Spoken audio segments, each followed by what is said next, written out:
I have gone through the cancer journey intensively with 4 of my patients, and actually sat at their bedside days before they died. Wow. And it really moved me. I learned a lot. One woman in particular, her name is Lanny. My first book was completely dedicated to her. And she taught me so much because she was given a cancer diagnosis or a prognosis where they gave her 3 months to live, and she turned it into 11 years. If we've got all this physical, emotional, chemical stress coming at us, we've got taste buds we've got to change, we've got behaviors we have to change. There's a lot there. But I can show you how to compress your eating window into a 10-hour eating window, leaving 14 hours for fasting, something as simple as 14 hours. And I can show you how you can start to heal yourself without money, without time. You are literally tapping into a healing state that you never knew was there. And I think part of why we've had so many people pour onto YouTube and so many women gravitate to the book is that it's so, once you learn how to fast, you start to see your body in this whole new way. It can absolutely heal itself. Have you ever wondered how fasting might influence cancer cells? Can altering your eating patterns play a role in cancer prevention or treatment? Cancer remains a leading cause of morbidity and mortality worldwide, with its prevalence continuing to rise. In 2022, approximately 20 million new cancer cases were diagnosed globally, resulting in 9.7 million deaths. While traditional treatments like chemotherapy, radiation, and surgery have their place, there's a growing interest in complementary approaches that harness the body's natural healing mechanisms. One such approach is fasting. Dr. Mindy Pelz, a renowned expert in fasting and women's health, has delved deep into these questions, exploring the intricate relationship between fasting and cancer. She shed light on how strategic fasting can potentially play a role in cancer prevention and support during treatment. So let's begin by understanding the science behind fasting in cancer. You have 2 energy systems, one where you pull energy from the foods you eat and one where you pull energy from the fat you burn. The easiest way to tap into the fat-burning energy system is through fasting. So the number one reason is because if you're just eating all day, you're never accessing the fat-burning energy system. And there's a whole neurochemical world waiting for you there that will help heal you and help you lose weight, make your brain stronger, slow the aging process down. So many miracles happen over here. Fasting, particularly intermittent fasting, has been studied for its potential effects on cancer prevention and treatment. Research indicates that fasting may reduce levels of insulin-like growth factor, a marker associated with increased cancer risk, and enhance autophagy, the body's cellular housekeeping mechanism. Additionally, periods of fasting have been shown to reprogram the immune system's natural killer cells, improving their ability to combat cancer cells. Let's go through the basic principle of fasting, and I think this will help everybody, is that you have 2 metabolisms. So you burn energy when you eat, and you burn energy when you don't eat. But they're 2 different mechanisms. So when you eat, like, let's use myself as an example. I had eggs and some avocado for around 11 o'clock today. So that's gonna bring my blood sugar up. Now, as my blood sugar starts to drop, what's gonna happen is my body's gonna switch over into this other energy system. And I call this the fat burning energy system. I call this one the sugar burner energy system. When it switches over into this fat burning energy system, it starts to make a byproduct called a ketone. And that ketone will go up into the brain and it starts to repair your brain. And what most people don't realize is your brain needs 50% ketones, 50% glucose. So you're giving a fuel source to your brain that it desperately needs, which is why people, when they fast, are like, their mental clarity goes up, their cognition improves, their brain fog goes away, because you're literally giving a fuel source to your brain that it may never have been given before. Dr. Mindy Pelz emphasizes that fasting is not just a trend, but a scientifically backed method to optimize health and combat diseases like cancer. Let's find out how fasting works to create an environment that is hostile to cancer cells. First, metabolic switching to starve cancer cells. Yeah, so I think of it like a hybrid car. You know, you switch over into this fat burning place. So at 8 hours, you start to make the switch. By about 12 hours, your body's now starting to make a good dose of ketones. The brain is excited, so you're getting that mental clarity. Ketones turn off the hunger hormone. Mm-hmm. So you also, when you switch over, there's going to be a point in which you're not hungry. And that all happens at about 12 hours. But you're also, if you stay there a little longer, if you stay there and you go 14 hours, 15 hours. So check this out. Research shows at 15 hours, we see growth hormone go up. Okay, growth hormone is the hormone that keeps you young and helps you burn fat. We also see in men 1,300% increase in testosterone just from somewhere between a 13 to 15 hour fast. Fasting initiates a metabolic shift in the body, transitioning from utilizing glucose to burning fat for energy.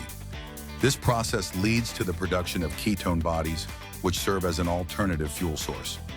Research indicates that cancer cells predominantly rely on glucose for their energy needs and often struggle to adapt to utilizing ketone bodies.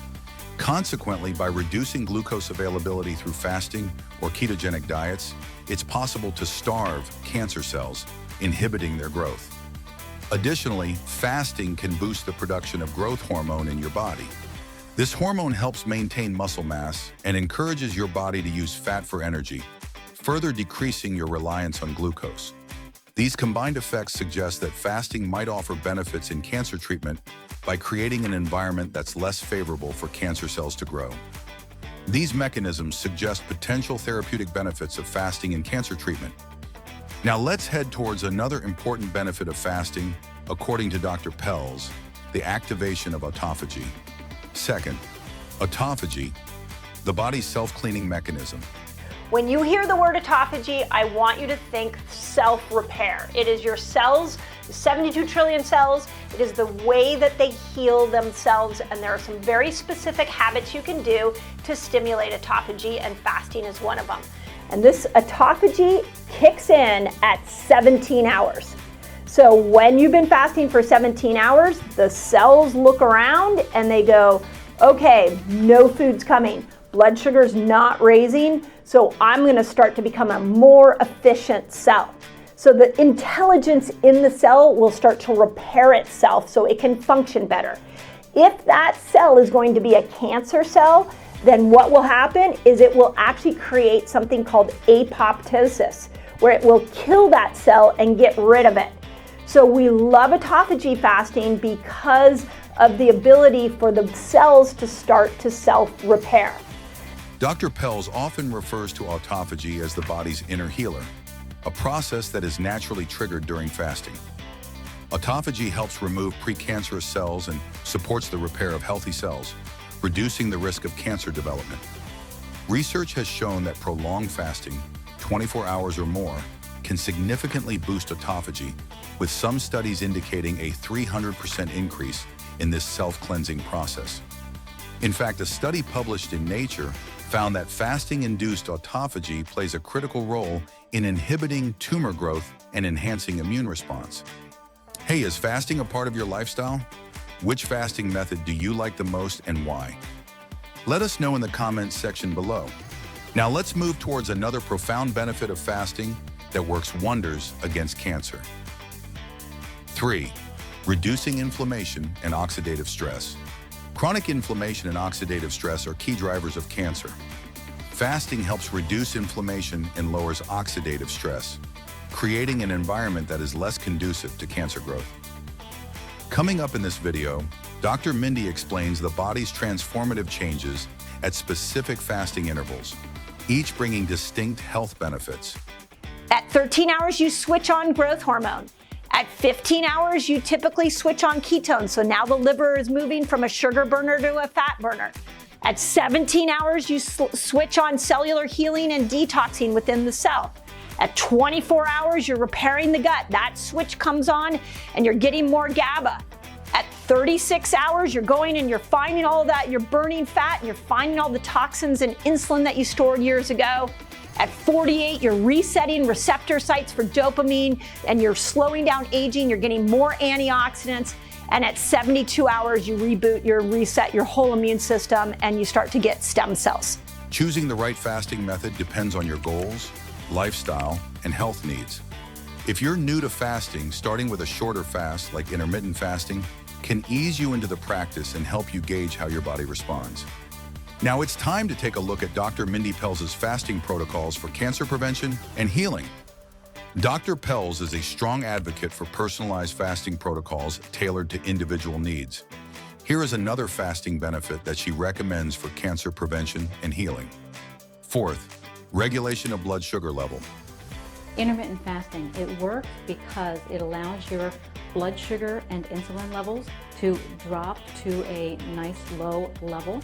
When insulin, it is your fat storing hormone, so when insulin levels are low, fat is able to flow out of your fat cells and burn. Also, because fat is not being stored, those sugars are not being stored as fat, they are available in the blood to repair cells, and that's why intermittent fasting is getting a lot of attention right now in the research world for treatment of chronic disease. Dr. Pelz suggests starting with a 12 to 16-hour fasting window daily. Intermittent fasting helps fight cancer by triggering body's natural way of cleaning out damaged cells, including potential cancer cells. When you fast, your insulin levels drop, cutting off the sugar supply that cancer cells thrive on, while your immune system gets a boost to fight off abnormal cells. Regulating blood sugar helps fight cancer because cancer cells feed on sugar to grow and multiply. High blood sugar and insulin levels create the perfect environment for cancer to thrive. By keeping blood sugar low through fasting, you cut off cancer's main fuel source and slow its growth. So, the amazing benefits of fasting might have convinced you to incorporate it into your lifestyle, but do you know where and how to start? So I've come up with like three-ish steps for you. The first step, you want to learn intermittent fasting. Now, most people will tell you intermittent fasting is 13 to 15 hours of fasting. What I'm going to recommend to you is actually you do something before that. The first step in my book is look at what you're eating. When you're eating. So look at, do you stop dinner, let's say at 8 o'clock at night, you wake up and you have breakfast at 7 o'clock in the morning. So look at your schedule of eating and make a decision that you're either going to move dinner up an hour and not snack afterwards, or you're going to push breakfast back an hour. Now, the other key to this is that once you do that, in order for us to get you metabolically flexible and for us to get those mitochondria to heal, for you to get all the benefits of some of these deeper fasts, what I want to make sure you're doing with your food is that you're upping your good fat and you're bringing your carbs and sugar down. So if you're looking, there's a lot of different ways we can look at the eating style once you start to eat. A lot of people do keto with a ketogenic diet with fasting. And that's not always necessary. Sometimes I got plenty of patients in my clinic, resetters on our resetter group on Facebook, that they just lean into fasting, but then when they eat, they're not necessarily counting macros or living a real low carb diet. You'll see I'm a big fan of really varying the quality of the food that you're doing. But when you're first new to fasting, we want to just extend your fasting window, and then we want to bring your carb load down and we want to increase your fat load. So eat more good fat and bring those carbs down. There's incredible research on 13 to 15 hours. One of my favorite studies was done on women who had breast cancer. They saw a 70% reduction in the reoccurrence of breast cancer when women fasted somewhere between 13 to 15 hours. Not a lot of fasting. For some people want to go 3 days to try to overcome cancer, but we can even see in a 13 to 15 hour fast that can really help with cancer cells in women dealing with breast cancer. Dr. Mindy Pelz breaks it down in simple, actionable steps, showing how even a 14-hour fast can tap into your body's natural healing state without requiring extra time or money. In a world where cancer continues to challenge us, fasting may be one of the most accessible and transformative tools we have to reclaim our health. So are you ready to take the first step towards a healthier lifestyle with fasting? Which fasting method do you think would be the easiest for you to start with? Drop your answers in the comments section below, and don't forget to like and subscribe for more.